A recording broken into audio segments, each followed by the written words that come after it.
E aí pessoal, tudo bem? Bem-vindos ao Matemática para você. Meu nome é Aguinaldo. Nesta videoaula estaremos abordando razão e proporção.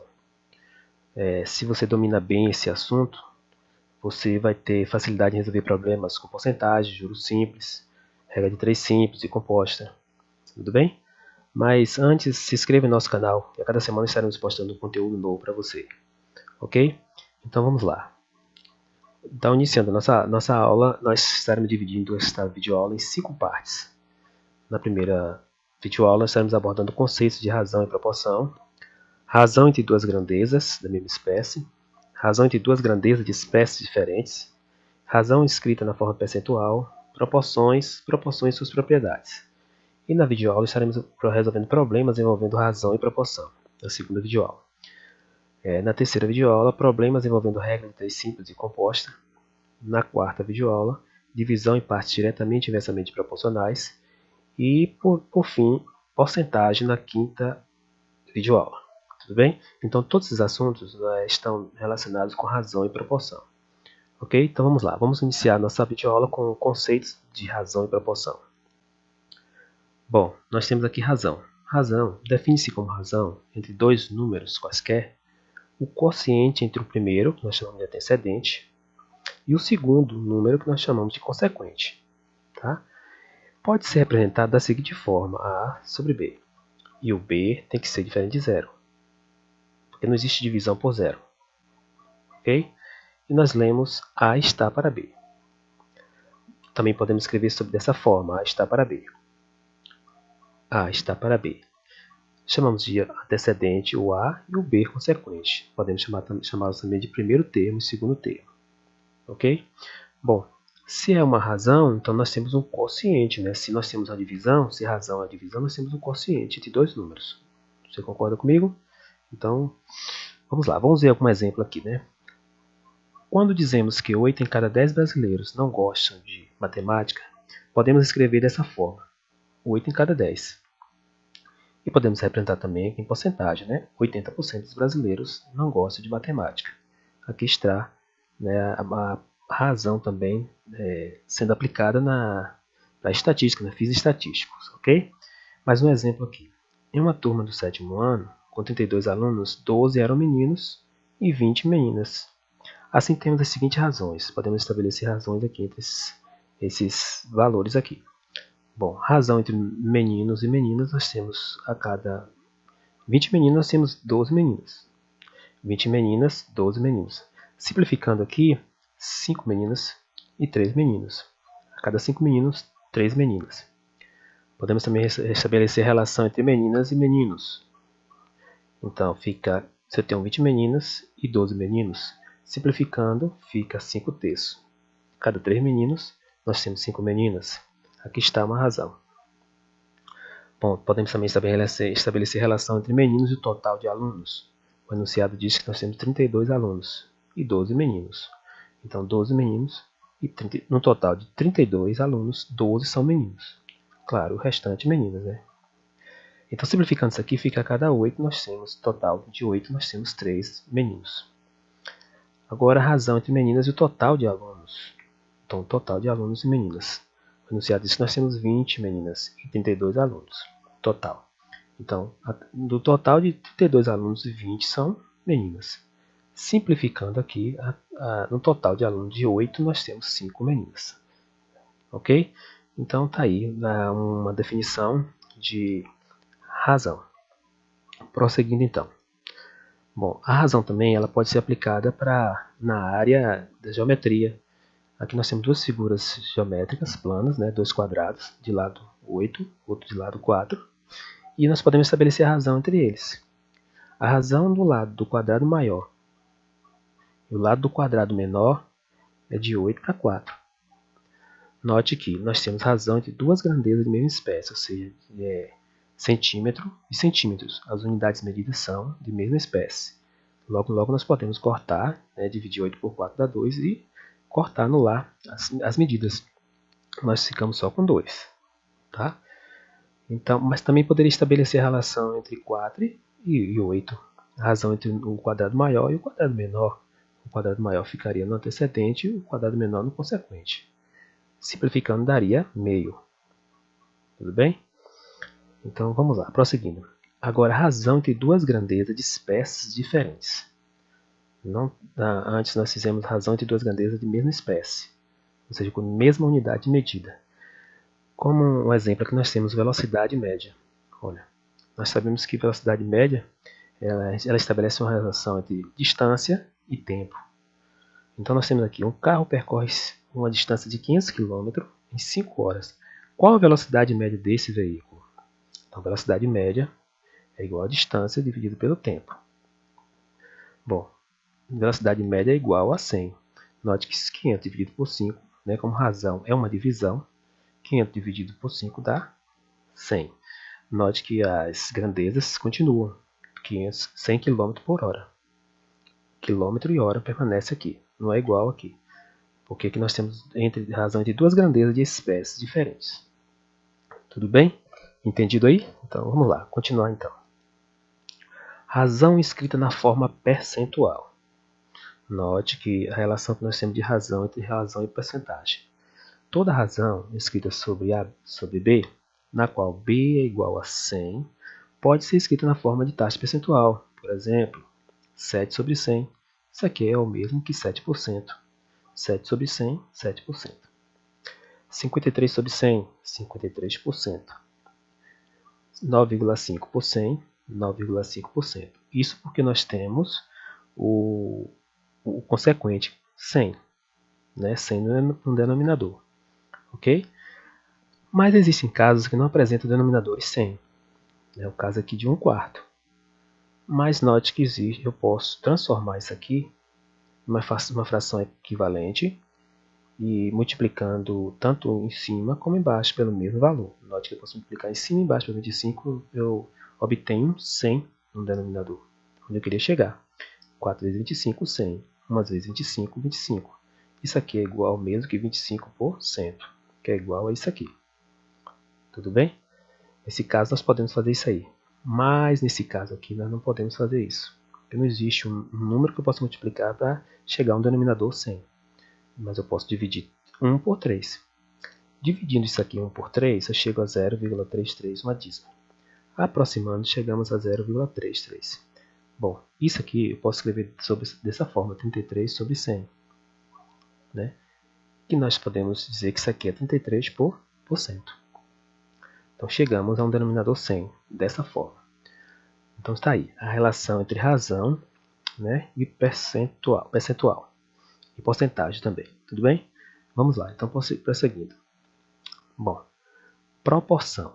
Nós estudamos antes razão, agora vamos estudar proporção. E o que é uma proporção? É uma igualdade entre duas razões. Se você já tem um novo conceito de razão, agora nós vamos trabalhar sobre proporção, que é uma igualdade entre duas razões. Para você entender um pouco sobre a definição de razão, de proporção, vamos entender aqui esse probleminha entre Marcela e Gabriela. Ambas fizeram produziram sucos, né? E ambas usaram medidas diferentes, mas elas estavam discutindo porque os sabores não mudava, e sim continuavam o mesmo. Bom, Marcela usou 3 partes de suco concentrado para 9 partes de água. E Gabriela usou 6 partes de suco concentrado para 18 partes de água. E o sabor continuava o mesmo. Mas por que isso acontece? Bom, vamos escrever isso aqui em forma de razão. Tá? 3 está para 9, assim como 6 está para 18. Bom, mas por que? Você percebeu que Gabriela colocou o dobro de suco concentrado que Marcela? Da mesma forma, ela colocou o dobro de água, parte de água. Note que essas duas razões, elas são equivalentes, elas são iguais.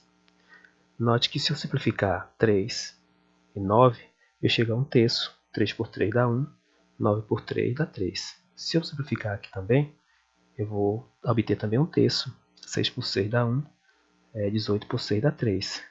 Perceba que nós temos aqui duas razões iguais.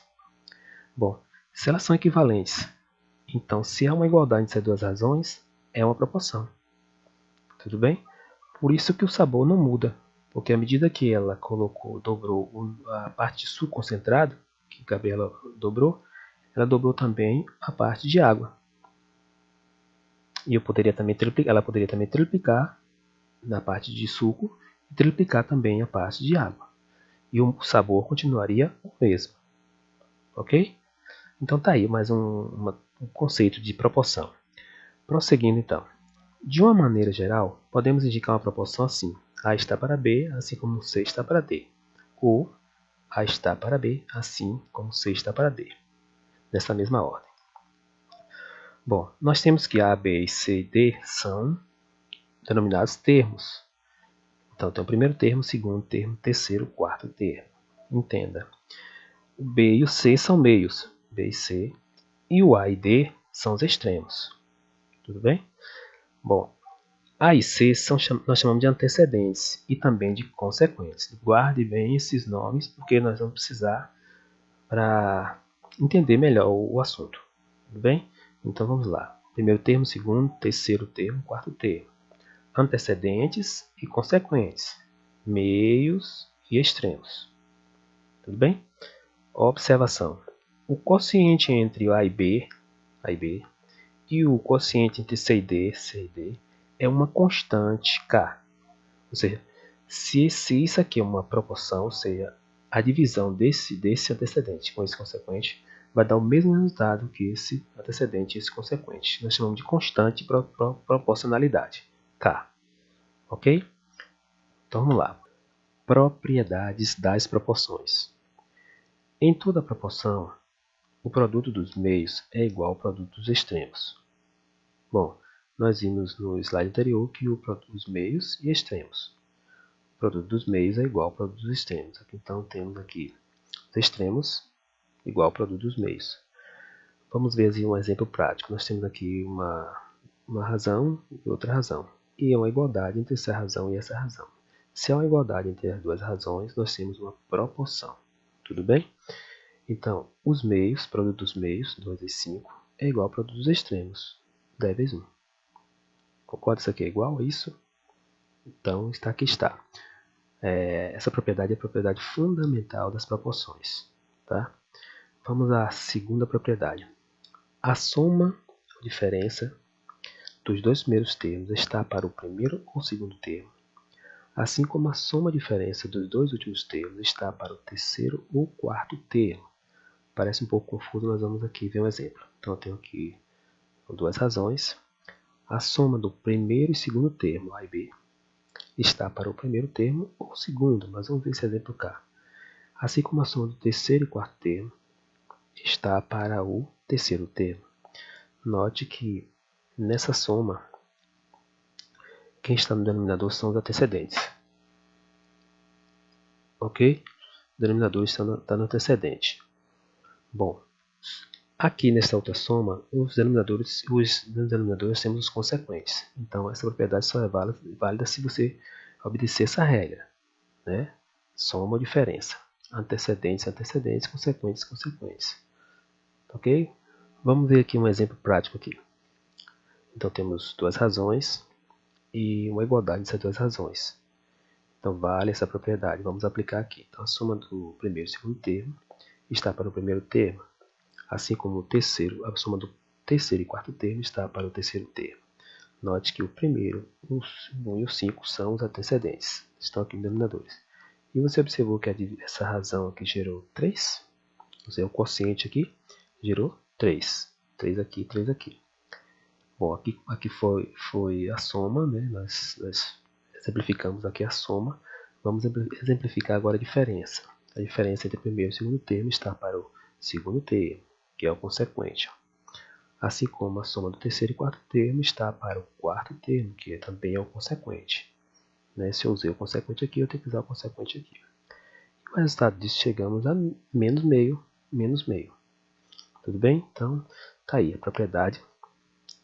a segunda propriedade das proporções. Prosseguindo então. A terceira propriedade. A soma ou diferença dos antecedentes está para a soma ou diferença dos consequentes, assim como cada antecedente está para o seu consequente. Tudo bem? Vamos lá. Então, a soma ou diferença dos antecedentes, soma dos antecedentes ou diferença, está para a soma ou diferença dos consequentes. Aqui. Bom, isso aqui é igual a isso, que é igual a isso. Tá? Então, assim como cada antecedente está para o seu consequente, a soma dos antecedentes está para o seu consequente, assim como cada antecedente está para o seu consequente. Essa é a terceira propriedade. Aqui nós temos também o mesmo exemplo, né? Só que aqui com outro antecedente e outro consequente. Ok? Então, tanto vale para a soma como para a diferença. Soma ou diferença. Exemplo. Temos aqui duas razões. Uma igualdade tem duas razões. A soma dos antecedentes está para a soma dos consequentes, assim como cada antecedente está para o seu consequente. Então, somando isso aqui, chegamos a 6 dozeavos, simplificando, chegamos a meio. Assim como a diferença dos antecedentes está para a diferença entre os consequentes. Chegamos a esse resultado, transformamos isso aqui e chegamos a meio, ou seja, resultados iguais. Tudo bem? Essa é a terceira propriedade das proporções. Prosseguindo. Bom, essa quarta propriedade é parecida com a terceira, mas se você observar bem, temos uma diferençazinha. Existe ainda outra propriedade em que a soma dos antecedentes está para a soma dos consequentes, assim como cada antecedente está para o seu consequente. Perceba que o enunciado é parecido, mas note que nós temos aqui proporção múltipla. Bom, nós temos aqui mais de duas razões. Nós temos 3 razões, poderíamos ter 4 razões. Essa propriedade é válida para essas proporções múltiplas. Note que a soma dos antecedentes está para a soma dos consequentes, assim como cada antecedente está para o seu consequente. Tudo bem? Vamos ver um exemplo prático aqui para a gente entender melhor essa quarta propriedade. 3 números A, C e E são dados de acordo com a seguinte proporção. A está para 2, assim como C está para 4, assim como E está para 6. Além disso, a soma desses 3 números é 30. A, C e E somando dá 30. Determine o valor de A, C e E. Vamos lá. Se usarmos essa propriedade, da proporção múltipla, chegaremos a um resultado. Note que a soma dos antecedentes, nós não sabemos quem é, A, C e E, está para a soma dos seus consequentes, que nós temos o valor 2, 4, 6. Bom, somando A, C e E, o enunciado diz que a soma desses 3 números é 30. Está aqui. E a soma dos consequentes, 12. Bom, a soma dos antecedentes está para a soma dos consequentes, assim como cada antecedente está para o seu consequente. Se essa soma aqui deu 30 dozeavos, né, que é a soma dos antecedentes, se a soma está para a soma dos consequentes, assim como cada antecedente está para o seu consequente, nós temos aqui uma proporção. Mas temos o valor, um termo desconhecido, que é o A. Mas usando essa regrinha aqui, nós podemos resolver fácil, né, esse problema. Note que se multiplicar o produto dos meios é igual ao produto dos extremos. 12 vezes A, 12A, 2 vezes 30, 60, concorda? Isolando o A, passamos para baixo do 12, do 60, dividindo, então A é igual a 60 dividido por 12. Resultado, chegamos a 5. A é igual a 5. Ou seja, esse valor do A é igual a 5. Bom, se aplicarmos a mesma propriedade e efetuarmos a operação, chegaremos ao C igual a 10 e o E igual a 15. Tudo bem? Para adiantarmos mais, então, não precisa fazer o resultado, porque nós aplicaremos a mesma propriedade para resolver tanto o valor do C, como o valor do E. Então, assim teremos as seguintes proporções. 5 está para 12, assim como 10 está para 4, assim como 15 está para 6. Tá aí, nós aplicamos essa quarta propriedade da proporção múltipla para resolvermos o probleminha. Tudo bem? Então, lá, se você tiver dúvida, você pode dividir, multiplicar cruzado, ou dividir esse valor por isso aqui, nós teremos o mesmo quociente, né? Então, aqui está. Vamos lá. Prosseguindo, então. Vejamos exemplo de correspondência entre grandeza direta e inversamente proporcionais. Bom, diretamente proporcionais. A razão, nós podemos usar como exemplo que a razão entre a distância percorrida e o tempo gasto para percorrê-la é sempre a mesma. Perceba, Um móvel percorre uma distância de 2 km em 1 hora. Depois de 6 horas, qual a distância total percorrida? Bom, se ele percorre 2 km em 1 hora, nós temos uma razão aqui. A cada 2 km, ele leva, a distância de 2 km leva 1 hora. Se dobrar a distância, dobra também o horário, o tempo, né? Se triplicou a distância, triplicou também o tempo, e assim sucessivamente. Então, perceba que nós temos aqui um fator de proporcionalidade, ou seja, se eu dividir o antecedente pelo consequente, eu tenho 2. Se eu dividir 4 por 2, eu tenho 2. 6 por 3, eu tenho 2. Então, essa divisão, esse quociente, nós chamamos de fator de proporcionalidade. Tudo bem? Quando as grandezas são diretamente proporcionais. A distância percorrida é diretamente proporcional ao tempo gasto para percorrê-la. Dobrando-se a distância, dobra-se também o tempo. Aumenta-se também o tempo. Tudo bem? Então aqui está um exemplo de grandeza diretamente proporcional. Posso seguir então. Vamos agora ver exemplos de grandeza inversamente proporcional. Tá? Observe que é um pouco mais complicado, mas nada de difícil de entender, impossível de entender. Vamos lá, vamos usar aqui, para a gente entender o que são grandezas inversamente proporcionais, vamos usar esse exemplo aqui da figura, uma área plana, né? Uma figura geométrica. Bom, vamos ler aqui o enunciado. A área de um quadrilátero é obtida multiplicando a sua base pela altura. Isso todo mundo já sabe, né? Você deve estar bem craque nisso. Para uma área desejada de 36 metros quadrados, se aumentarmos a base, devemos diminuir a altura, a fim de manter a área constante, ou seja, 36 metros quadrados. Assim sendo, para uma base igual a 6, 9 ou 18, quais as medidas das respectivas alturas? Perceba que a área ela deve ser constante. Devemos usar medidas diferentes, mas a área deve permanecer a mesma. Bom, se passarmos isso para uma linguagem matemática, teremos 6 está para x, assim como 9 está para y, assim como 18 está para z. E tudo isso deve ser igual a 36 metros quadrados, que é a nossa área constante. Tá? Perceba que se aumentarmos, multiplicando sua base pela altura, se aumentarmos a base, devemos diminuir a altura, a fim de manter a área constante. Perceba que eu tenho aqui um quadrado, de lado 6. Sabemos que a área desse quadrado é base vezes altura. Então, 6 vezes 6 é igual a 36. Bom, perceba, se eu colocar em forma de razão, 6 está para x, assim como 36. 36 está para 1, podemos assim dizer. E nós efetuarmos essa equação aqui, chegaremos a 36x, x é igual a 6 sobre 36. X é igual a meio. Perceba. Então, se partirmos para esse outro, aqui já não temos mais um quadrado, nós temos um retângulo. Né? Nós temos a medida 9, que foi dada no enunciado, mas queremos saber o valor do y. Né? Vamos calcular y e z. Então, como é que nós fazemos isso? Nós sabemos que a base vezes a altura é igual à área que nós já temos, que é o constante, 36. Multiplicando o cruzado, nós temos 36y é igual a 9. Isolando o y, nós temos 9 sobre 36. Simplificando, nós temos y igual a 1/4. Ok? Nós já achamos o valor do y. Bom, da mesma forma faremos com esse valor aqui, o z. Perceba que o retângulo ele está mais comprido. Né? Mas as áreas são iguais. Né?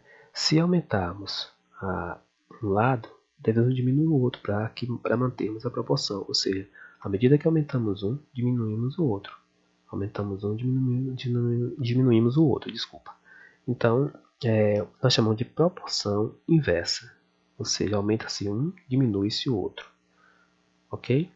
Então, da mesma forma, nós temos 18, está para z, assim como 36. Né? Perceba que, efetuando essa operação, chegamos a meio.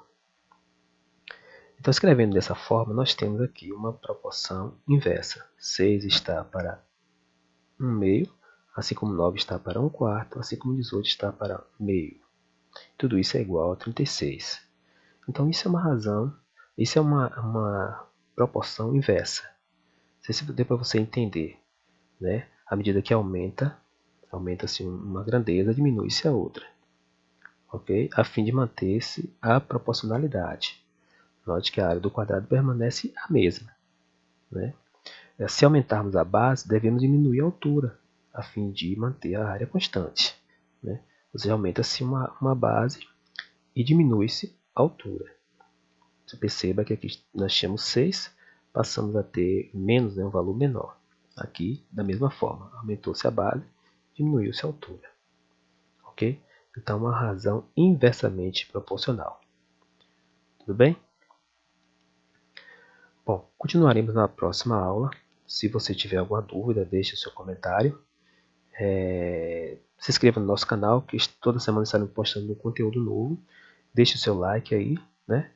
E muito obrigado e até a próxima aula.